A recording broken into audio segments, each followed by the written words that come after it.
अस्सलामुअलैकुम। Welcome to एम राद। दोस्तों, बात आज हम दो अहम टॉपिक्स पर करने जा रहे हैं। पहला बात करेंगे कि पाकिस्तान आर्म्ड फोर्सेस ने इंडिया का एक high value unmanned aerial vehicle shot down किया है एलओसी पर, और ये पाकिस्तान की एयर स्पेस के अंदर आके गिरा है और इसका मलबा भी पाकिस्तानी आर्म्ड फोर्सेस ने अपने तहवीज़ में ले लिया है। इस यूएवी की डिटेल से आपको आगाह करेंगे और इसको शॉट डाउन क्या फाइटर एयरक्राफ्ट ने किया है, surface to air missile system ने किया है, या किस सिस्टम के तहत इसे शॉट डाउन किया गया है, उस पर भी एनालाइज करने की कोशिश करेंगे। और दूसरा बात करेंगे कि बांग्लादेश बॉर्डर सिक्योरिटी फोर्सेस जो हैं, जिन्हें बीजेबी कहा जाता है, उन्होंने इंडियन बीएसएफ को एक मुतनाज़िया मिलिट्री पोजीशन बनाने से रोक दिया है हरीपुर के एरिया में, जहां इंडिया और बांग्लादेश का बॉर्डर मिलता है। ये वाकया काफ़ी ज़्यादा अहम है, खास तौर पर इंडियन ट्रूप्स और बांग्लादेशी आर्मी के दरमियान जब से ये कन्फ्रंटेशंस हो रही हैं। उसके अलावा रिसेंटली बांग्लादेश ने ये भी क्लेम किया कि उन्होंने 5 इंडियन लोगों को गिरफ्तार किया है जो उनके मुल्क में इंट्रूड कर रहे थे। इस पर हमने सेकंड चैनल पर डिटेल्ड वीडियो बनाई हुई है, तो इन तमाम चीज़ों को लेकर हम एनालाइज करते हैं। दोस्तों, पहले टॉपिक की तरफ आ जाएं तो 23 अगस्त की सुबह को ये खबर आती है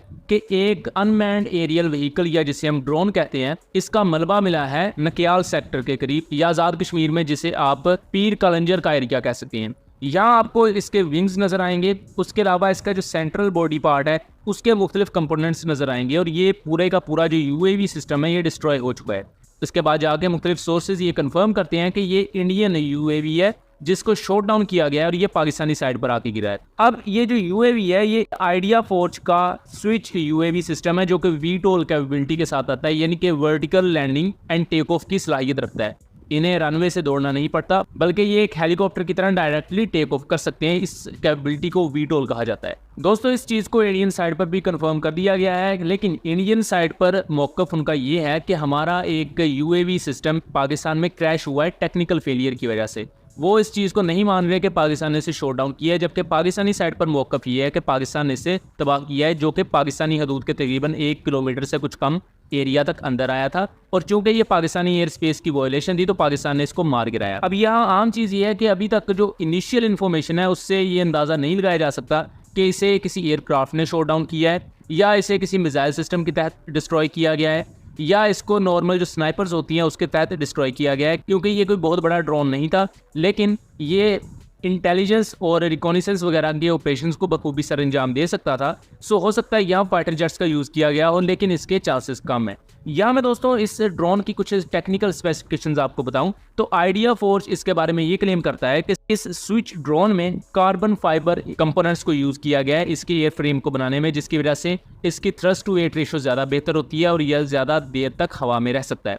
उसके साथ साथ ये 7 किलोग्राम का पेलोड कैरी कर सकता है, जिसमें ये HD capable electro optical systems को कैरी करता है। 90 मिनट तक ये हवा में रह सकता है, इसकी इंड्योरेंस, और 15 किलोमीटर इसकी रेंज है, और उसके साथ साथ ये 4500 मीटर की बुलंदी पर प्रवास कर सकता है। दोस्तों, switch UAV day and night दोनों किस्म के मिशंस में कारआमद है, इस्तेमाल किया जा सकता है, क्योंकि इससे पहले जो ओल्ड ड्रोन सिस्टम्स होते थे वो सिर्फ दिन के वक्त कारआमद होते थे, लेकिन ये एक नेक्स्ट जनरेशन या एक पहले से ज़्यादा मॉडिफाइड यूएवी सिस्टम है इंडिया का, जिसे पाकिस्तान ने कामयाबी के साथ तबाह किया है।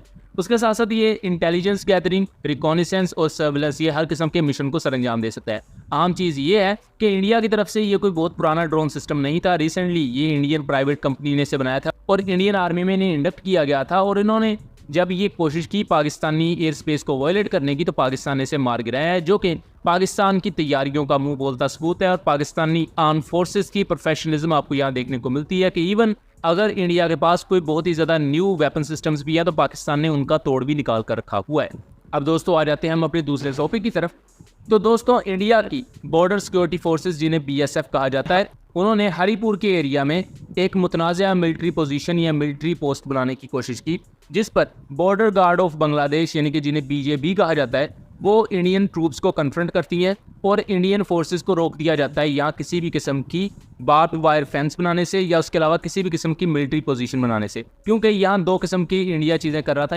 क्योंकि एक तो मिलिट्री पोजीशन इसके अलावा इंडिया बना रहा था, उसके साथ साथ यहाँ फेंस भी नए सिरे से लगाई जा रही थी, क्योंकि इंडिया ये क्लेम कर रहा है कि जब से बांग्लादेश में नई गवर्नमेंट आई है तो इंडिया में मुख्तलिफ प्रॉक्सीज अटैक कर सकती हैं बांग्लादेश की तरफ से, और सेम यही चीज बांग्लादेश भी क्लेम कर रहा है। रिसेंटली 5 इंडियन नेशनल्स को बांग्लादेश ने गिरफ्तार किया है और इस चीज पर हमने डिटेल वीडियो भी बनाई हुई है, उस वीडियो का लिंक डिस्क्रिप्शन में दे देंगे।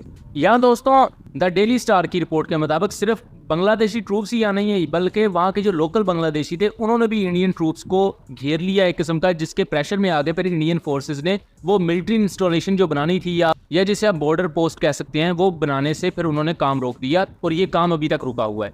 इस चीज़ को लेकर बांग्लादेश की अब एक काफ़ी ज़्यादा एग्रेसिव पॉलिसी इंडियन साइड पर देखने को मिल रही है, क्योंकि इससे पहले इंडियन बीएसएफ कोई भी इस तरह की मिलिट्री पोस्ट बनाती थी तो बांग्लादेश उन्हें नहीं रोकता था। और जब से ये नई गवर्नमेंट आई है और प्रो इंडिया हसीना वाजिद बांग्लादेश से निकाली जा चुकी हैं, तब से बांग्लादेशी आर्मी भी बहुत ज़्यादा एग्रेसिव है और रिसेंटली बांग्लादेश ने अपने रॉकेट सिस्टम्स को भी डिप्लॉय किया है इंडियन बॉर्डर्स के नज़दीक। उस पर सेकंड चैनल कॉन्फ्लिक्ट कार्ड रात पर डिटेल्ड वीडियो बनाई हुई है, उसका लिंक डिस्क्रिप्शन में दे दूंगा एंड आप हमारे सेकंड चैनल को सब्सक्राइब कर सकते हैं। सो दोस्तों ये था एक एनालिसिस, उम्मीद करता हूँ चीज़ें क्लियर रही होंगी। वीडियो पसंद आई हो तो इसे ज़्यादा से ज़्यादा शेयर कीजिएगा एंड चैनल को सब्सक्राइब कीजिएगा ताकि इस तरह की मजीद इन्फॉर्मेटिव वीडियोज़ हम आपके लिए लेकर आ सकें। मिलेंगे अगली वीडियो में, तब तक के लिए अल्लाह हाफिज़।